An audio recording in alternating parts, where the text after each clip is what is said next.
Feeding your baby in the first year can be a monumental task full of anxiety and stress.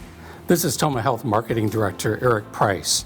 On this mini edition of HealthCheck 360, we'll check in with an installment of our Toma Health Community Outreach class, Feeding Your Baby in the First Year.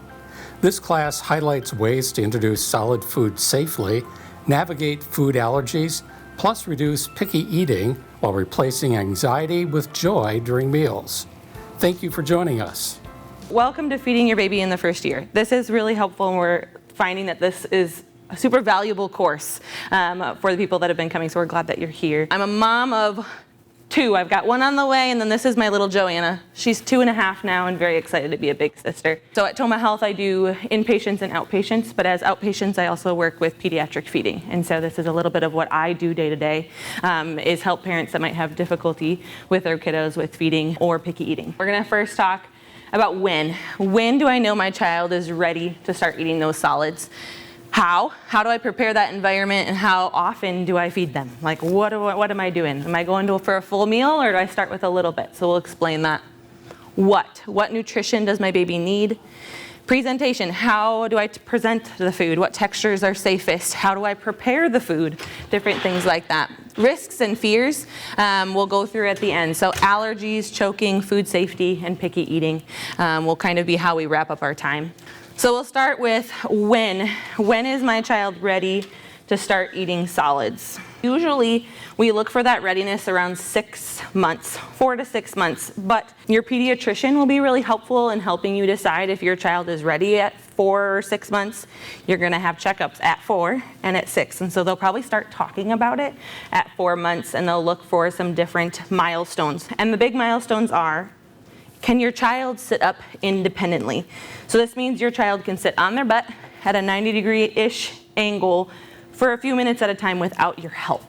That core stability is really important because they need that in order to have good grounding when they're eating. If they're too slunched over, it increases their risk for choking or not being able to eat as safely, really being able to make sure that food's going down in the timing that they can control. Next, you're gonna look at good head control and then being able to turn their head in all directions. Again, this looks at their ability to be in control, manage that food in their mouth. If they're leaning forward too much, that food's gonna be really hard for them to move back. If they're really unstable and they're moving it a lot while they're eating, that food is not gonna be well controlled either. Next, you're looking for your tongue thrust, which is a natural reflex, and that looks like this. You're gonna notice that when you start giving them food, they're gonna probably push it out. You might notice that face if they get any new taste too. You're gonna notice that start to fade. And that is a natural reflex. It's born, or the child's born with it, so that if they have anything go into their mouth, that is their way of making sure it doesn't go down. So it starts to fade around that 6-month mark, and now they're ready to start accepting foods and to swallow. And then you wanna see them start bringing objects to their mouth. This is that awareness and that drive of them, like, oh, I want toys in my mouth, I want my hands in my mouth, I want things in my mouth. And then lastly, are they interested in you eating? Kids will kind of just start watching you. As you're eating, they want to be eating what you're eating. Again, that willingness is really gonna help you because now they're excited as well. How do I prepare that environment? And then how often am I feeding those solids? Now you've decided, yeah, we're gonna start some solids. And there's things I want you to do before you even give your child the food. You're gonna get things ready in your environment. So first thing is setting up your table, setting up your high chair, things like that. But most importantly, I want you to limit or eliminate distractions. So no phone, no television, no activities. If you have dogs in the house, especially for those first few feedings, put them in a different room. Let your child really focus on what they're doing. As they grow, there's going to be that naturalness of you have a dog, so they're gonna eat around it. But for those first 2 feedings, let your child really focus on that feeding time. I recommend family meals, setting up your table, eating as a family. Having both parents involved is really important. You might have situations where she only eats with mom.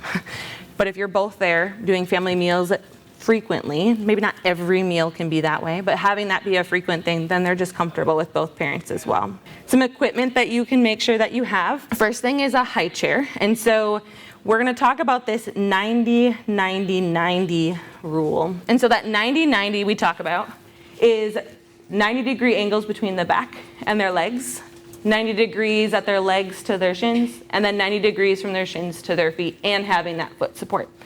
I'm going to go through some optional tools that you can do as a speech pathologist. These are some of my favorites, but you don't need these in order to feed your child successfully. At the age of 6 months, you can also start introducing cups. They are going to spill. They are not going to be able to hold it very well. You can kind of start feeding them, but you want to start transitioning and just knowing that they get familiar with the cup. Straws, you can start introducing around 8 to 10 months. Sippy cups are great, but sippy cups are really for the convenience of the parent, so that they don't spill.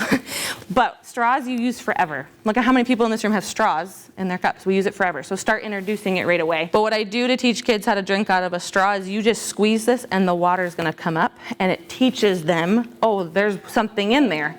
And then eventually they start sucking out of it. And so you just squeeze it and that water will come right up, but it's not gonna, it will maybe drop. Have a drop here and there, but it's not gonna spill.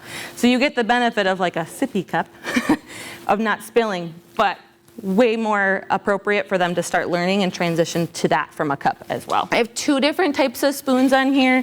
This one's a slotted spoon. This is really great for encouraging self-feeding. They don't actually have to like scoop it and keep it on the spoon because it's gonna fall into those slots. And so as they start to get some of that food on the spoon, it doesn't spill off. Suction plates are another one you'll see on there. These are great as parents because they stick to the high chair. So when they go to try to pull it off, it doesn't come off. Or when the meal is done, it's gonna go all over the floor when you try to take it off because it's real hard to get off.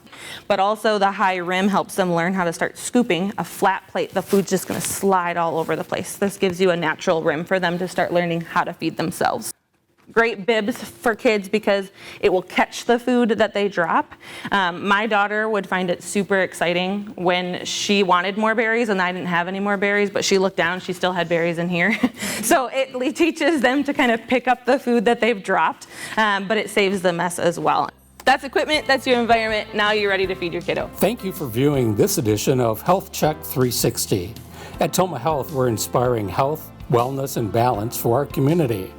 To learn more about future Toma Health educational classes, visit our website at tomahealth.org.